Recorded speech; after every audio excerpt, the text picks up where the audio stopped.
There's no denying the fact that good-looking people get treated better than ugly people. It's called the halo effect, and it is a well-documented phenomenon. It's not like some underground conspiracy theory, pseudoscientific kind of thing. This is mainstream accepted science. Good-looking people, generally speaking, get preferential treatment in pretty much every aspect of life compared to their less attractive peers.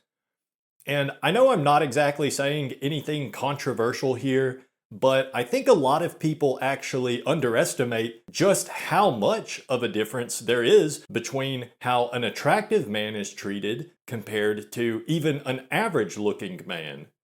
So in this video, we're going to be focusing on the difference in treatment experienced by a sub-5 male versus the treatment experienced by a highly attractive male, a Chad, in 3 different scenarios.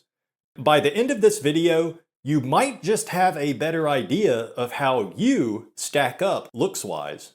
Or if nothing else, I hope you'll at least come away from this with a fresh perspective on how truly difficult life can be for certain men. Scenario 1. Asking out his crush. When the sub-5 male asks his crush out on a date, the reaction he can expect to receive is nothing short of brutal. In the best case scenario, his crush won't even know who he is, and she'll just quietly walk away without saying anything, or maybe she'll just utter a quick no as she heads toward the nearest exit. And I call this the best case scenario because, at least in this scenario, the sub-5 male comes out of it unscathed. Sure, it might be humiliating, perhaps even traumatizing, but at least the sub-5 can go home safely after the harsh rejection. But that's the best case scenario. Sometimes, when a sub-5 male asks out his crush, he actually may be subjected to physical or reputational harm. This is because, in many cases, the sub-5's crush will be so deeply offended at the mere suggestion that there was any chance she would possibly date the sub-5 that she will actually wish harm upon the sub-5, and she'll do whatever she can to inflict it. So she might reject him subtly in person, but then later she goes and tells others behind the sub-5's back that he was harassing her or that he frightened her or whatever, and she might actually feel like that's true. Because when dealing with sub-5s, most people are prone to assuming the worst. Another possibility is that when the sub-5 male asks out his crush, she is so offended that she tries to recruit some men that she knows to attack the sub-5. Or she may even take matters into her own hands and either tase or pepper spray the sub-5 male as soon as he makes contact. She will easily justify this in her mind as self-defense, as from her perspective, the sub-5 man has committed an act of violence, or at the very least, he had lobbied a great personal insult towards her when he implied that she might be so lowly a creature that she might actually succumb to his advances.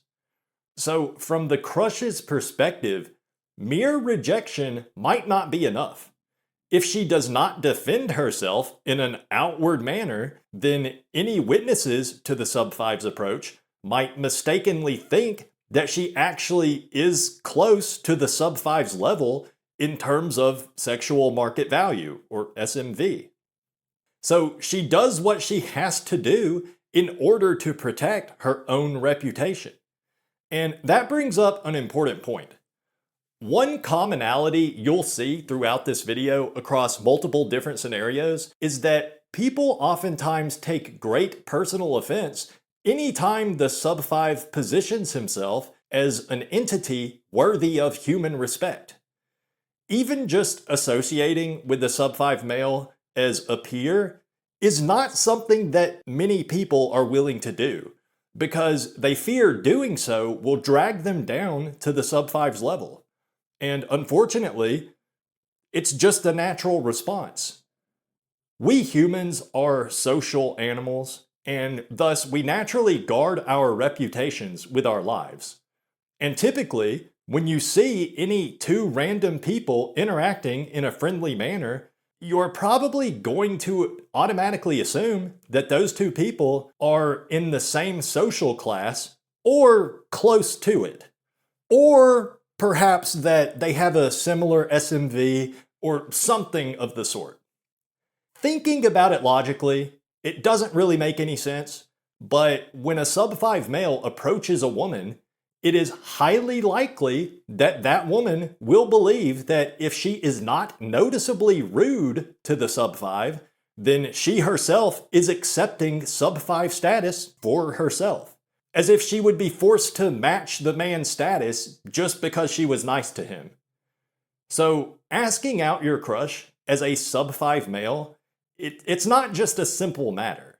It's something that needs to be carefully considered because it could be the case that the risks greatly outweigh any potential rewards.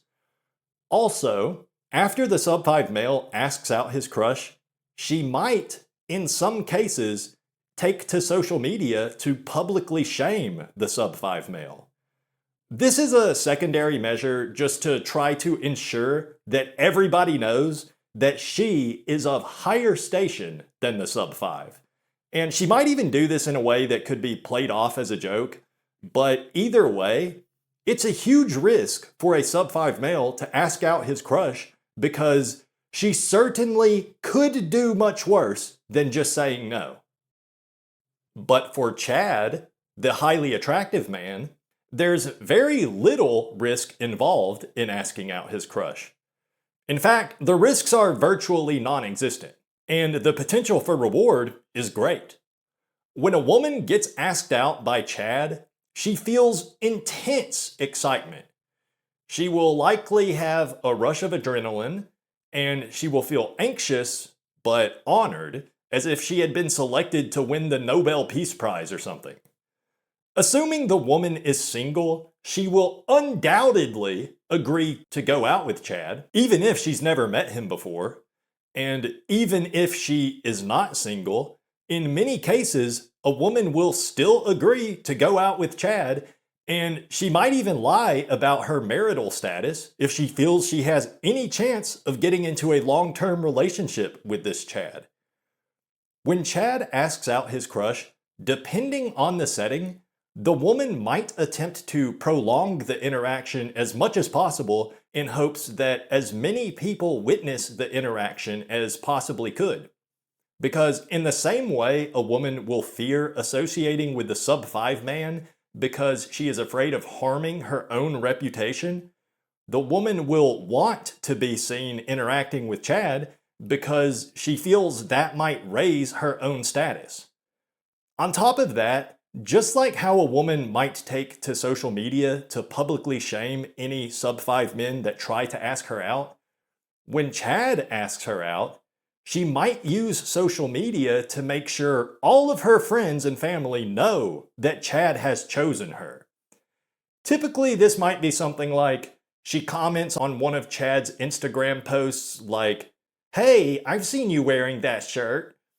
Or maybe she'll just make her own post with some kind of inside joke or something and she'll tag Chad. But either way, you can almost guarantee when Chad asks his crush out on a date, she's probably going to make some kind of effort to make sure people know about it. And just throughout the whole interaction in the moment when Chad is approaching his crush, she's going to be very flustered, extremely nervous. Scenario 2. Asking for a raise. It can be extremely difficult for a sub-5 man to even work up the courage to ask for a raise. Just like how right now it's very difficult for me to ask you to please subscribe and like the video. Anyways, for one thing, a disproportionately large amount of sub-5 men suffer from high levels of social anxiety, which is at least partially attributable to the negative reinforcement they've experienced throughout their entire lives, But even aside from that, asking for a raise is difficult for the Sub5 because there's really no such thing as job security for Sub5s.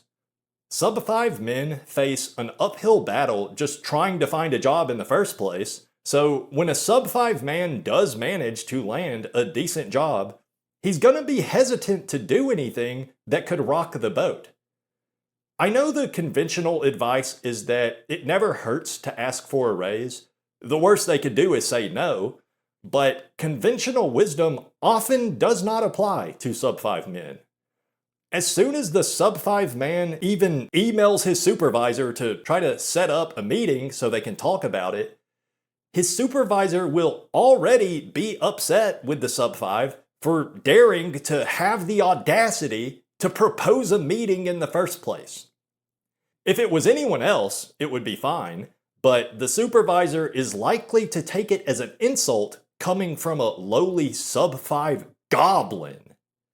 He'll be thinking, who does this guy think he is trying to tell me what to do? I'm the boss. I start the conversations around here. I set the meetings around here.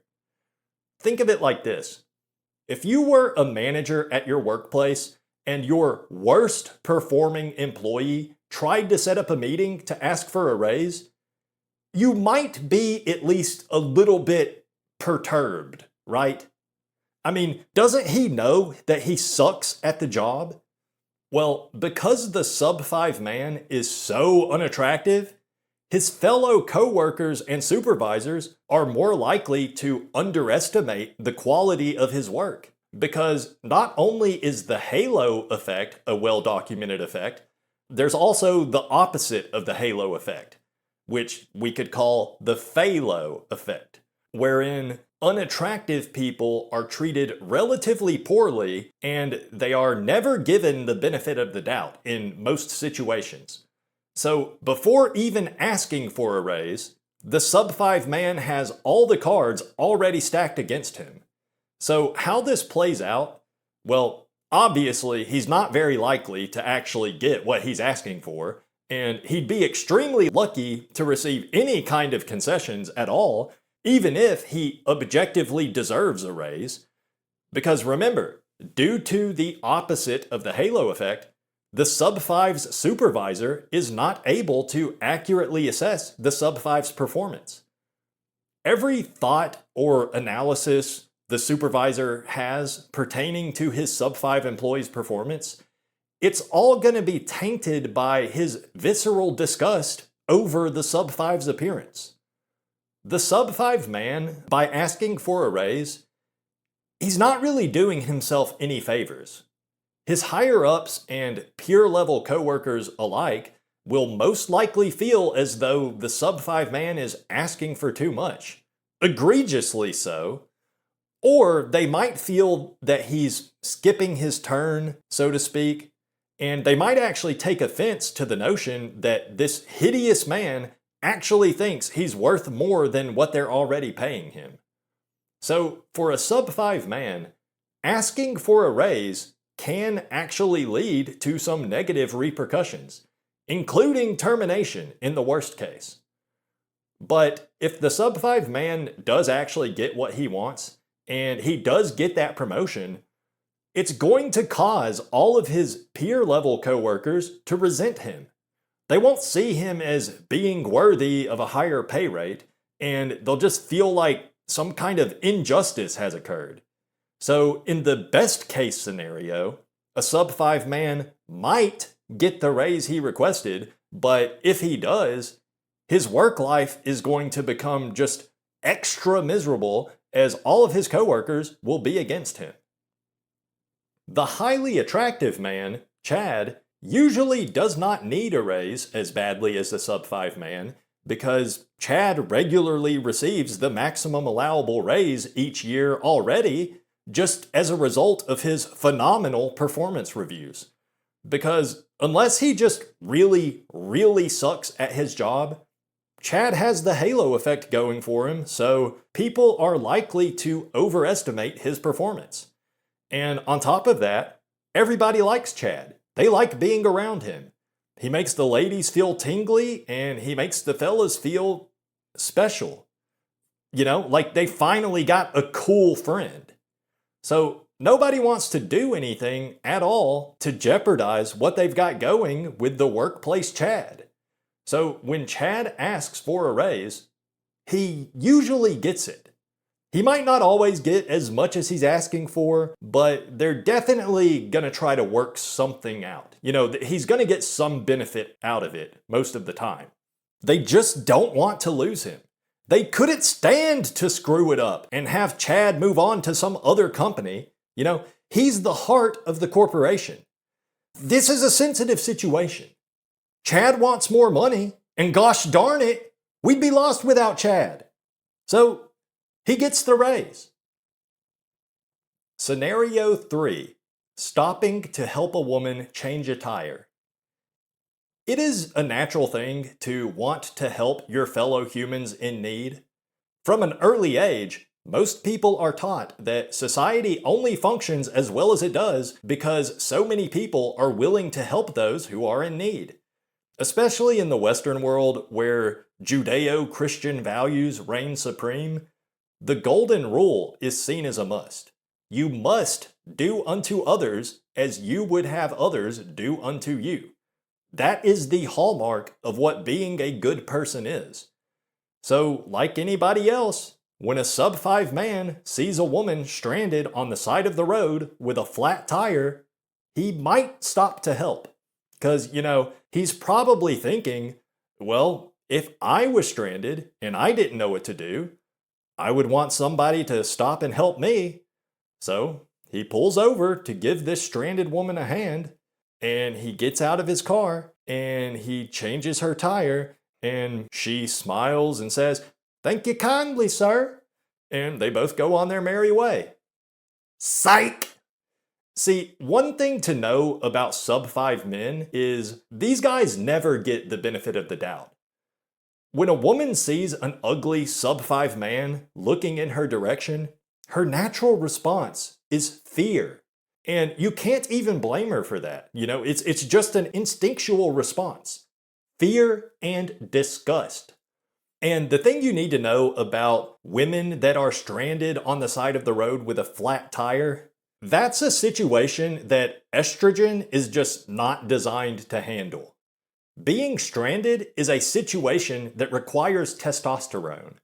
So a woman with a flat tire is already in panic mode. She's basically short-circuiting. Now, if she's able to call her dad or her husband, then she'll probably be all right. He'll just tell her, babe, you have AAA. We've been over this. You have AAA. But if, say, her phone is dead and she has a flat tire, then watch out. Her back is against the wall. She's panicked, and only a hero could save her. So when the Sub5 man pulls over to provide some assistance to this damsel in distress, at first, it might seem like everything's going fine. She might even wave appreciatively when he first starts to pull over, because, she's stranded, she's panicked. But as soon as he steps out of his car and the stranded woman is able to get a good look at him, she's going to immediately become overwhelmed with pure terror, because she's going to feel as though she's already in a very vulnerable position, and when she sees that Sub5 monster coming towards her, in that moment, she's not even going to be able to recall that she has a flat tire. She's just going to be looking at some scary, hideous, strange man that, for some odd reason, felt the need to pull his car over on the side of the highway to approach her. And she's going to be terrified. She's going to be thinking, what is this? Why is he here? Why is he coming after me? Please, no. Oh, God, he must want to me and my throat and my pockets. Help! Somebody help me! So now you're just standing there, the Sub5 guy is just standing there like, okay, what the fuck? That's it. Lights out. Before he can even finish his sentence, some so-called good guy with a gun has emerged from the tree line and swiftly put an end to the threat. So, I guess you can thank the NRA for that. But seriously, when an ugly guy tries to stop and help some flat tire floozy, she's not going to appreciate it. What she will do is she will probably shout from a distance, "Go away, you creep!" or something along those lines. Then the Sub5 male will get back in his car and drive off feeling like an asshole, like, what did I do to deserve that? When the highly attractive Chad stops to aid a woman that is stranded on the side of the road with a flat tire, I mean, I don't know, she'll probably suck his dick or something. Like, it's definitely gonna go a whole lot better than it went for the Sub5 man. Rest in peace. But seriously, the reason I'm joking around is because, in reality, Chad would never stop to render aid to a woman in need. Over the course of his life, he's grown to know that women live to serve him. So he won't even be able to conceive of any possible reason why he should try to help a woman. That just seems backwards in his experience. So Chad sees a woman stranded alone on the side of the road, and he just keeps on driving. I mean, he's already got some broad in the passenger seat reaching over, playing with his gear shifter as he drives, and, she might not like it if he stops. So, what's a guy supposed to do? Thank you for watching. Please subscribe or like the video if you haven't already.